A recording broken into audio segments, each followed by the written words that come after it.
Bonjour et bienvenue dans ces 5 minutes d'information. On démarre ce Flash Info au Palais de la Présidence de la République où le chef de l'État a reçu hier les lettres de créance des ambassadeurs du Pakistan, de Djibouti, du Japon, de l'Iran et de la Namibie, tous nouvellement accrédités en Côte d'Ivoire.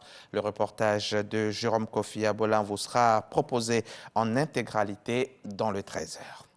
À la suite des ambassadeurs, le président de la République a reçu un conseiller à la Cour royale de l'Arabie saoudite. Ahmed bin Abdulaziz Katan était porteur d'un message du roi d'Arabie saoudite au président Alassane Ouattara. Reportage également à suivre dans le 13h. Reportage signé Jérôme Kofi Abolin. Laurent Gbagba, lui, est en ce moment en visite de travail à San Pedro, au sud-ouest de la Côte d'Ivoire. Le ministre s'y trouve pour s'assurer que les installations hydrauliques actuelles sont en très bon état et fonctionnelles. Après sa tournée dans la ville, il ressort cependant qu'un renforcement de ces installations s'impose compte tenu du fait que San Pedro va accueillir du monde l'an prochain à l'occasion des matchs de la Coupe d'Afrique des Nations. Sam Conan, correspondance. Il faut le dire tout net, à San Pedro, l'eau ne coule pas suffisamment dans les robinets. Les populations éprouvent des difficultés, parfois, pour s'en procurer. C'est le cas de Joël Kofi, habitant du quartier Lac.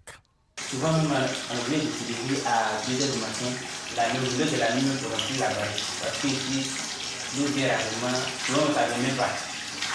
Dans la cité balnéaire, le taux de couverture en eau potable est de 45%. Le ministre de l'Hydraulique, Laurent Gbagba, a l'information. Il décide de visiter les installations de traitement d'eau pour se faire une idée. Le système classique produit 400 m3/h. Nous avons ajouté des unités compactes de production qui sont les sanifutures qui sont derrière nous. C'est l'ensemble qui nous permet d'avoir les 12 000 m3 jour.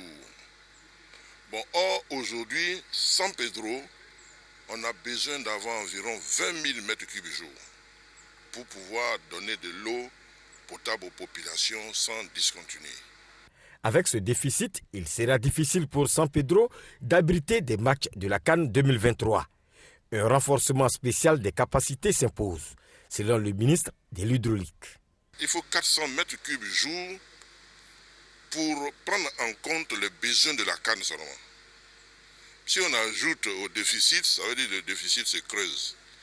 Mais compte tenu du fait que la canne, c'est pour bientôt, nous allons renforcer la capacité de San Pedro de manière à tenir la canne. Lorsqu'on va sortir de la canne, on a le temps tranquillement de dérouler notre projet de Faye, Gabiagui, San Pedro jusqu'à Abérébi.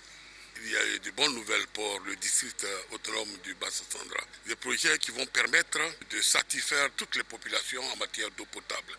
Eh bien, on ne peut que s'en réjouir et dire merci au président de la République, merci au Premier ministre Patrick Achi et également à leurs collaborateurs, le ministre de l'Hydraulique qui, ma foi, est un grand défenseur de la cause de l'eau.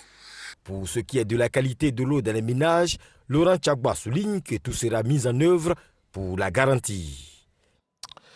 Au procès Sankara, l'heure aurait dû ce jeudi être aux plaidoiries de la défense, mais un avocat a révélé à la Cour avoir déposé une requête auprès du Conseil constitutionnel. Nous sommes donc au Burkina Faso. Le juge a suspendu les audiences jusqu'au jugement du Conseil constitutionnel. L'avocat a donc invoqué une exception de constitutionnalité en ce qui concerne les charges qui pèsent sur son client, à savoir une atteinte à la sûreté de l'État. 2 autres confrères lui ont immédiatement emboîté le pas et l'audience a été suspendue.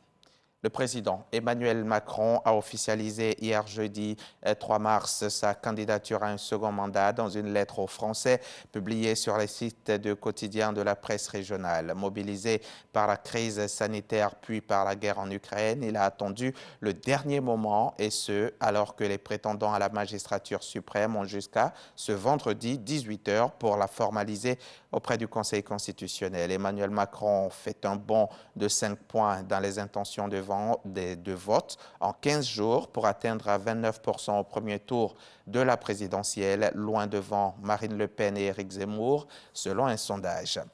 Au 9e jour de l'invasion russe en Ukraine, le principe de l'organisation de couloirs humanitaires a été décidé suite à des négociations entre Russes et Ukrainiens. La ville de Kherson a été prise par l'armée russe, celle de Mariupol est quasi coupée du monde et subit de nombreux bombardements. Il y a eu 33 morts à Tchernigiv et la centrale de Zaporizhia a été prise par les forces russes. Merci de nous avoir suivis. On se retrouve à 13 h pour le point complet de l'actualité.